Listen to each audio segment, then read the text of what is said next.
Good morning, શુભ સવાર, જય શ્રી કૃષ્ણ. રવિવારના દિવસના તમને બધાને શુભેચ્છા. અને ઇન્ડિયન કલ્ચરમાં એક વસ્તુ જોઈ કે અડધાથી ઉપરનો દિવસ તો ખાણીપીણીની અંદર જ નીકળી જાય છે. ગઈકાલે રાત્રે પણ મોલું હેરાન કરતો હતો તો ઘણા ટાઈમ પછી આ રીતે બહારનું કંઈક ખવડાવવા લઈ ગયો. તો જે લારી ગલ્લા પર લઈ ગયો ને એ બી મને જોઈને એટલો ખુશ થઈ ગયો કે હાથ લાગે જોર જોરથી. એને પણ એમ થયું કે પ્રાઇમ કસ્ટમર આવ્યું. અને દિવસ દરમિયાન વ્લોગમાં બી મારા વાઈફે જોઈને મને કીધું કે તમારું ખાણીપીણીની અંદર જ લાગે છે કે હવે તમે રસોઈયાનું કામ કરો. તો એકચ્યુઅલી હું કહેવા જરૂર માંગીશ કે અને આ સપોર્ટેડ વસ્તુ છે કે એવા કોઈ વ્યક્તિ હોય કે જેને એવું વર્ક કરવું હોય કે જે ક્રિએટિવ હોય. હવે મારી લાઈફ એવી છે કે જ્યારે સમય મળે છે, જનરલ લોકો કેવું હોય કે ભાઈ જોબ કરીને બાકીનો સમય પરિવારને આપતા હોય છે. મારું ઉલટું થઈ ગયું છે કે પરિવારને સમય આપીને એમાંથી જે સમય મળે છે એમાં જોબ વર્ક કરું છું. અને એની સાથે એટલું કહીશ કે રવિવારનો આજનો દિવસ તમામ માટે સારો જાય અને ખૂબ જ એન્જોય કરું. થોડું લેટ થઈ ગયું તો બ્રેકફાસ્ટ અને લંચ બધું મિક્સ. આજે સાઉથ ઇન્ડિયન ખીરું લઈને આવ્યો છું. એમાં મરચું મસાલો બધો મિક્સ કરી દીધો છે અને એની અંદર ઓનિયન, મરચાં, ટામેટા એ બધું નાખી દઈશું એટલે ટેસ્ટી લાગશે. અને સાથે સાથે પૌવા બનાવીશું. જો કે મારા મમ્મીને લઈને હંમેશા ચિંતા થાય કે નહીં ગમાડે, પણ હવે સન્ડેના દિવસે તો મિત્રો હોય. સાચી વાત છે ને, આપણે સમજીએ છીએ કે ઉંમરલાયક વ્યક્તિ નથી ગમાડતા આ ટાઈમમાં, પણ એક પ્રયત્ન કરીશું આજે એમને મનાવવાનો, કેમ કે જમવાનું 2-3 દિવસ મારા હાથમાં છે બનાવવાનું. થઈ ગયું છે, એમાં ઓનિયન, ટમાટર, મસાલો બધું કાપી દીધું છે. હવે હસબન્ડ એન્ડ વાઈફ જ્યાં રસોઈ બંને કરતા હોય ને ત્યાંનો પ્લસ પોઈન્ટ એ રહે કે ઘરના વાસણો બધા એમ કહેવાય ને કે આ નવું છે તો લઈ આવે. હવે આ જે તવો છે એવા 1-2 તવા ઘરમાં પડ્યા હતા પણ બરોબર નહોતા, એમ બગડી ગયા હતા, તો પછી આ નવું લઈ આવે તો એ પ્લસ પોઈન્ટ રહે. મિત્રો, શેપ બરોબર નથી બનતો પણ ટેસ્ટમાં પરફેક્ટ હોય છે. કેમ, શું કહી રહ્યા છો માહિરને? મિત્રો, ગઈકાલે મારે એક મિત્રનો મેસેજ આવ્યો કે ભાઈ તમારું કામકાજની લાઈન છોડી દીધી છે કે શું, કેમ કે વિડીયોમાં તો ખાણીપીણીને લગતું જ આવી રહ્યું છે. તો તમામ મિત્રોને એટલું જરૂર કહીશ કે પહેલેથી હું ઈચ્છતો હતો કે સમય મળી રહે. એકચ્યુઅલી ખાણીપીણીને લગતું નથી, પણ વિચાર એકમાત્ર એક જ હતો કે જીવન જીવવા માટે સમય મળે. કામ તો કરીએ પણ એની સાથે સાથે સમય અગત્યનો છે. અત્યારે ખાણીપીણી ચાલે છે, કદાચ કાલે ઉઠીને ફરવાની ઈચ્છા થાય, આ તો મિત્રો સાથે કદાચ પ્રોગ્રામ બને બાય ચાન્સ તો જઈ શકીએ એ વસ્તુ છે. પૌવાને પલાળીને પછી ટામેટા, મરચાં, હલ્દી, મરચું, મીઠું નાખી દઈએ ને અને પછી બનાવીએ તો સરસ છૂટા બને છે, એકદમ ધીમા તાપે.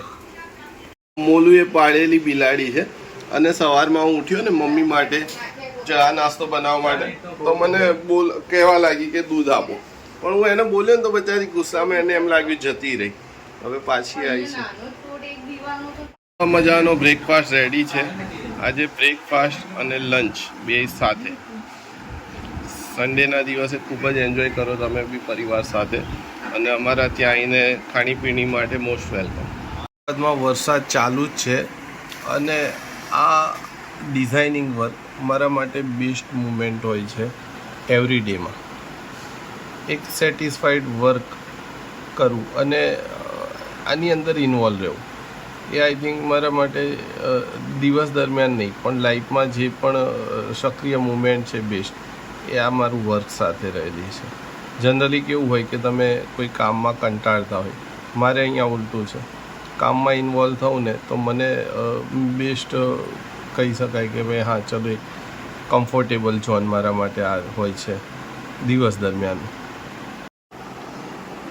મિત્રો, તમે એક કોઈ પણ વ્યક્તિને પોતાના કમ્ફર્ટ ઝોન વિશે, એટલે તમે એને પૂછો કે ભાઈ 24 કલાકમાં એવી કઈ વસ્તુ છે કે જે તને કમ્ફર્ટેબલ છે કે તને ખૂબ ગમે છે, તારી બેસ્ટ મુમેન્ટ છે એ 24 કલાકની, તો અલગ અલગ કોઈ ખાણીપીણીની વાત કરશે, કોઈ સૂવાની વાત કરશે, આરામ કરવાની, કોઈ એન્જોયમેન્ટ હરવા ફરવાની વાત કરશે.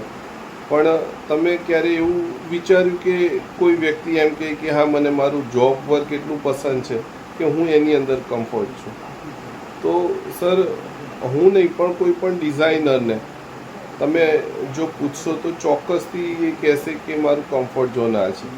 તમે એક વ્યક્તિ તરીકે આપણે 24 અવર્સમાં 24 કલાકનો ઉપયોગ, એક તૃતીયાંશ તો આપણે આરામ કરવામાં જાય, લગભગ 7 થી 8 કલાક. બાકીના 16 કલાકની વાત કરીએ આપણે તો એમાં તમે પરિવારને સમય આપો, હરવું ફરવું, જોબ વર્ક જો કે પહેલું જરૂરિયાત છે દરેક વ્યક્તિની. તો આ બધા 16 કલાકમાંથી તમે પોતે મને કમેન્ટ જરૂર કરજો કે તમારું કમ્ફર્ટ ઝોન કયું છે. પણ એઝ અ ડિઝાઇનર તરીકે હું મારું કમ્ફર્ટ ઝોનની વાત કરું તો મારા માટે મારું કામ એક કમ્ફર્ટ ઝોન છે. કમ્ફર્ટ ઝોન રહેવાનું પણ કંઈક કારણ છે, કેમ કે વર્ષોથી એક શરૂઆતમાં શું થયું કે ગ્રીપિંગ આવી ગયા પછી હાથ આપોઆપ જ કામ કરી લે છે. એકવાર આ સ્ટાર્ટ થયું ને એટલે ક્યાં શું ગોઠવવાનું, શું કઈ રીતે હોય છે બધું એની આપોઆપ. પણ સાથે સાથે મૂવી જોવાની આદત રહેલી છે આજથી નહીં, વર્ષોથી. તો મારું કામ એ મારા માટે હંમેશા કમ્ફર્ટ ઝોન રહેલું છે. તમારા માટે શું છે કમ્ફર્ટ ઝોન એ મને ચોક્કસથી મેસેજ કરજો. પપ્પા આજે તમે ચીઝ કેક અપાવવાના હતા ને? હા, તો શું થયું? કાલે અપાવજો. કેમ પાછું, કેમ પ્લાન ચેન્જ? કેમ કે ને તમે થોડુંક સ્લો રીતે બનાવો ને મમ્મી કાલે લઈ લેશે એટલે મમ્મી ફાસ્ટ રીતે બનાવે. તો તું તો મને કે પપ્પા તમે પ્રોફેશનલી જમવાનું બનાવો. હવે હું સ્લો થઈ ગયો અને મમ્મી ફાસ્ટ થઈ ગયા તારા? આ કોની તારીફ અને કોની પેલી એ હતી ખેંચાઈ? જરા કહીશ, મને ખબર ના પડી. મને બંટી તને ખ્યાલ આવે? બોલો. કઈ નહીં, મમ્મી કાલે જમવાનું બનાવશે ને હું તને ચીઝ કેક ખવડાવવા લઈ જઈશ. આજે હું જમવાનું બનાવી દઉં. Okay, bye bye. उसको जान दे. બધાને હાય કરે મિની બેન. मिनी बेन हाई कर दो. चलो बधाने, चलो बाय बाय कर दो. छोड़ दे હવે. ચલો બાય બાય. આ બસ બધાને છોડ દે. દૂધનો હલવો ખરેખર એ ડેરીનો સારો હલવો મળે છે, ટેસ્ટી મળે છે. અને સાથે છે આજે તો બધાનું મનપસંદ જમણવાર જે મેં બનાવ્યું છે. જમવાનું બનાવતા વાર લાગે પણ ટેસ્ટી બને. સારું. પેલું ક્યાં છે? ઉપર ના મત કેમ કે એ તો ખાવાનું નીચે જોમે. રમકડામાં. તારો મમ્મી ક્યાં છે? गैस पर नंबर 11 टेंशन डाल दे बिल पे પાંગડી નહીં, આપણે અહીંયા જોઈ લઈએ. 11 नंबर टेंशन डाल दे આનું ઝોમેટ્રી બોક્સ જોઈ લઈએ.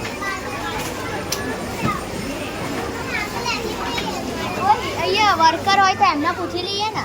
હા, તું જોતો ખરી એ રહ્યું સામે.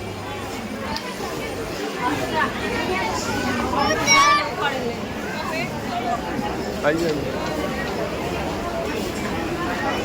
એ બીજે ભાઈ ઉભા હોય એટલે પૂછી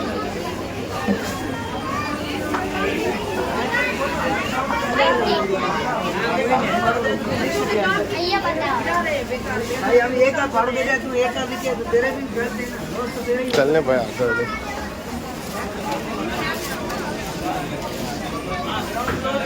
રાખડીઓનું આવી ગયું છે. હા છે અહીંયા સોમ મળી ગયો. લો આજ ને આ બતાવો. સરસ कलर કેટલા પણ 60 સરસ. Colour brown colour. લઈ લો પીક બનાવી. ખોલીને જોઈ શકાય ને જો મારો ફેવરેટ આજે આવો હતો. અને કોમ્પ્રોમાઇઝ કર્યું એના ચીઝ કેક સાથે અને કે પપ્પા મને આ જ્યોમેટ્રી બોક્સ આપો. આવું છે ભાઈ બાળકોનું અત્યારે.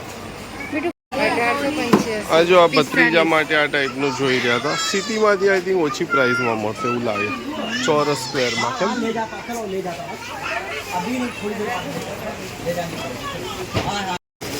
મોલું પણ મોલું કરી દીધું.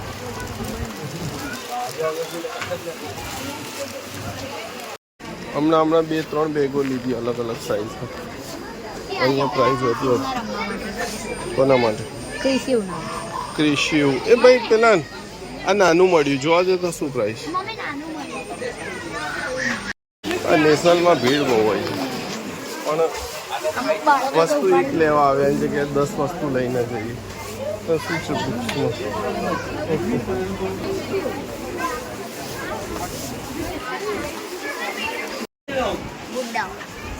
એટલે બેગ છે એવું છે કે મારું સાઈડનું પર્સ પકડી ગયું.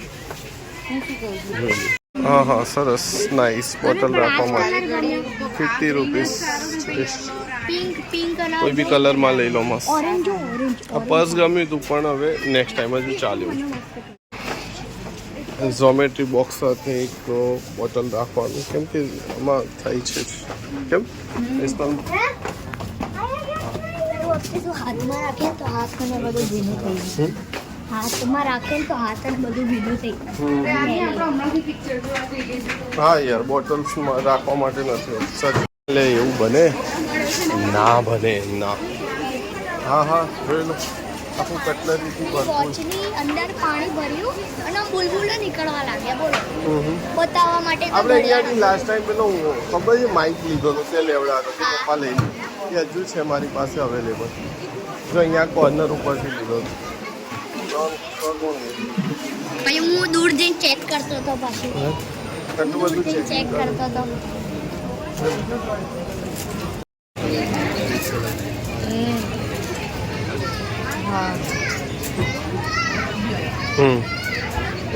સ્ક્રીન જ લો પરફેક્ટ.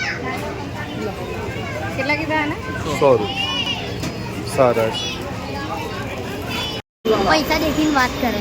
એવું છે આ તારા પપ્પા હતા ને બિલ ફેંકી ના દેતો. ચલો ભાઈ સારું. નેશનલમાં આજે પહેલી વાર એવું થયું કે આટલી 2-3 વસ્તુ લઈને બહાર નીકળ્યા, નહીં તો બાપરે બાપ એટલે ઓછામાં ઓછી 8-10 વસ્તુ હોય. ઓછામાં ઓછી 8-10 વસ્તુ તો હોય જ. કેમ પહેલે તો બહુ આવતા ને. આજે રાણીપની નજીકમાં નેશનલ હેન્ડલું અને ખૂબ જ સારું છે. બીજા એરિયા કરતાં બેટર છે. વચ્ચે લાસ્ટ ટાઈમ ગયા હતા અમે પણ એ વિસ્તારમાં નહોતું એટલું સારું. એના કરતાં બેટર આ છે અમારા જ વિસ્તારમાં. અને પહેલે તો બહુ આવતા હતા. કેમ અહીંયા ઘરની નજીકમાં બન્યું છે અને ખૂબ જ સરસ છે. વેઇટિંગ ચાલી રહ્યું છે જો કે ખાણીપીણી.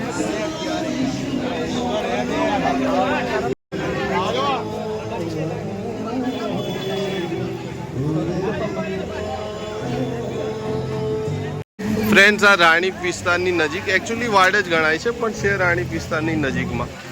199માં Mexican, Chinese, South Indian, Gujarati, Punjabi ઘણા બધા ફૂડ છે જે આટલા ઓછા લોઅર પ્રાઇસમાં નથી મેં જોયા છે. બ્રેડ ઓકે ફટાફટ લઈને આ તો રિટર્ન લઈને આવજો.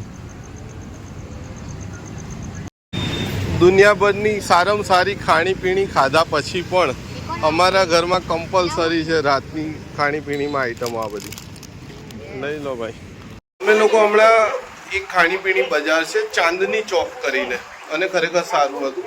સારું એટલા માટે કહી શકાય કેમ કે આજુબાજુના તમામ રેસ્ટોરન્ટો જોયા. એટલી ઓછી પ્રાઇસમાં આઈ થિંક 199માં અને બાળકો હોય તો 99 રૂપીસ એટલે ખાલી એના. અને એમાં south Indian, Gujarati, Punjabi, Chinese, Mexican આટલી બધી આઈટમો હતી ખાણીપીણીની લગભગ 50-55 અને મેઇન કે લાઈવ કોન્સર્ટ હતી અને ઘરની બિલકુલ નજીક. હવે દૂર દૂર વિસ્તારમાં જઈને ખાણીપીણીમાં ટેસ્ટ કર્યો હોય તો વિચાર કરો કે આટલું નજીક છે તો બહુ ઝડપથી કાર્યક્રમ ગોઠવાશે અને બધા જ જઈશું. અને કદાચ મારા મમ્મી બી સાથે આવશે તો અમને સારું લાગશે. કેમ મમ્મી? અહીંયા એક મસ્ત ખાણીપીણી બજાર ખુલ્યું છે ચાંદની ચોક કરીને અને બધી અલગ અલગ વેરાયટીઝ. મજા આવી આવી. જઈશું આપણે સંગીત સાથે. એક જણ ગઈ રહ્યો હોય અને સામે મસ્ત ખાણીપીણીની અલગ અલગ આઈટમોનો આનંદ લેવાનો હે ને. મમ્મી એકચ્યુઅલી છે ઊંઘમાં પણ કહી તો રહ્યા છે કે સારું જઈશું. તો બહુ જલ્દી કાર્યક્રમ થશે. ચાંદની ચોક દિલ્હીમાં તો નથી જઈ શક્યા, અમદાવાદમાં ચોક્કસથી જઈશું. તો મિત્રો કાલે ફરીથી એક નવા બ્લોગ સાથે મળીએ. ગુડ નાઇટ દરેક મિત્રોને અને શુભ રાત્રિ. આજનો દિવસ તમારો શુભ રહ્યો હશે. રવિવારનો દિવસ છે જે દરેક વ્યક્તિ માટે સ્પેશિયલ દિવસ છે. જેને આરામ કરવાની ઈચ્છા હશે એને આરામ મળ્યો હશે. જેને હરવા ફરવાની પરિવાર સાથે હરવા ફરવાની ઈચ્છા હશે એ લોકોએ ખૂબ એન્જોય કર્યો હશે. એવી શુભેચ્છા સાથે આજનો બ્લોગ અહીંયા હું સંપૂર્ણ કરું છું. કાલે મળીએ ફરીથી એક નવા બ્લોગ સાથે.